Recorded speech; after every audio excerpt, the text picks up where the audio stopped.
আপনারা জানেন ছাত্রলীগকে নিষিদ্ধ করা হয়েছে। আমরা আজকে এই সমাবেশ থেকে বলতে চাই, গুম খুন হত্যার দায়ে পতিত ফ্যাসিস্ট আওয়ামী লীগকে নিষিদ্ধ করতে হবে। সংগ্রামিত তৌহিদি জনতা, আপনারা জানেন জুলাই বিপ্লবের রক্তের দাগ এখন শুকায় নাই, কিন্তু আমরা খুব উদ্বেগের সাথে লক্ষ্য করছি একটি কুচক্রী মহল ঐক্য বিনষ্টের চেষ্টা করছে। একটি কুচক্রী মহল এদেশে আওয়ামী লীগকে পুনর্বাসনের চেষ্টা করছে। আমরা আজকে স্পষ্ট ভাষায় বলতে চাই, আওয়ামী লীগের রাজনীতি বাংলাদেশের মানুষ মেনে নেবে না, নেবে না। সেই জুলাই বিপ্লবের পর আজকে থেকে 6 মাস হয়ে গেল। 6 মাস হয়ে গেল, তারপরে আমরা খুনি হাসিনার কোন ব্যক্তির বিচারের আওতায় নিয়ে আসতে পারি নাই। বিভিন্ন রাজনৈতিক সংগঠনগুলো হাসিনার মদতপৃষ্ট ব্যক্তিদেরকে পেট্রোলাইজ করে, নিজের স্থলাভিষিক্ত করে, বাংলাদেশের বর্ডার পার করে, নির্বিঘ্ন আইন দিয়ে পার করে দিয়েছে। এখনো পর্যন্ত যারা গ্রেপ্তার হচ্ছে, পুলিশ বাহিনী তাদেরকে গ্রেপ্তার করছে, 7 দিনের বেশি সময় তারা জেল হেফাজতে থাকতেছে না। বিভাগকে ধ্বংস করে দেওয়া হয়েছে। গত 15 বছর ধরে নিজের সন্তানদেরকে, আওয়ামী লীগের মদতপৃষ্ট ব্যক্তিদেরকে বিচার বিভাগে স্থলাভিষিক্ত করার মধ্য দিয়ে সুন্দর একটি ফ্যামিলি গঠন করেছে আওয়ামী বিচার ফ্যামিলি। সেই আওয়ামী বিচার ফ্যামিলি দিনের পর দিন আওয়ামী লীগের ব্যক্তিদেরকে মুক্তি করে দিচ্ছে, বিচার করতেছে না। আমরা এটার তীব্র নিন্দা প্রতিবাদ জানাচ্ছি।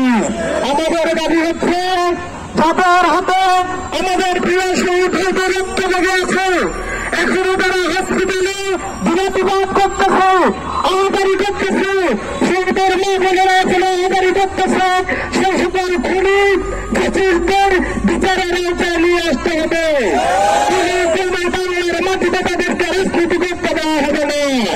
বাংলাদেশে তাদেরকে আজীবন নিষিদ্ধ করতে হবে। শুধুমাত্র ছাত্রলীগ না, আওয়ামী লীগের যত ধরনের অঙ্গ সংগঠন আছে, পঞ্চগড় থেকে সারা বাংলাদেশের মাটিতে তাদেরকে নির্মূল নিশ্চিত করে দিতে হবে।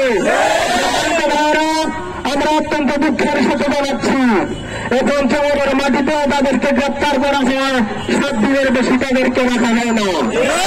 আমাদের ছাত্র ভাইয়েরা সেদিন আন্দোলন করেছে, এই আন্দোলনকে অপব্যবহার করে, অপচেষ্টা করে তারা ভিন্ন খাতে নিয়ে যেতে পারছে। অথচ চোখের সামনে আমরা দেখতে পাচ্ছি জুডিশিয়াল ব্যক্তিত্ব নির্দিষ্ট করে দিনের পর দিন অপরাধ করে যেভাবে ইচ্ছা সেভাবে আইনটাকে লঙ্ঘন করে দিচ্ছে। এটার তীব্র নিন্দা প্রতিবাদ জানাচ্ছি। তারা মনে করেছে আমরা চুপ করে আছি, তারা মনে করেছে আমরা ঘুমিয়ে আছি, কিন্তু আমরা ঘুমিয়ে যাই নাই।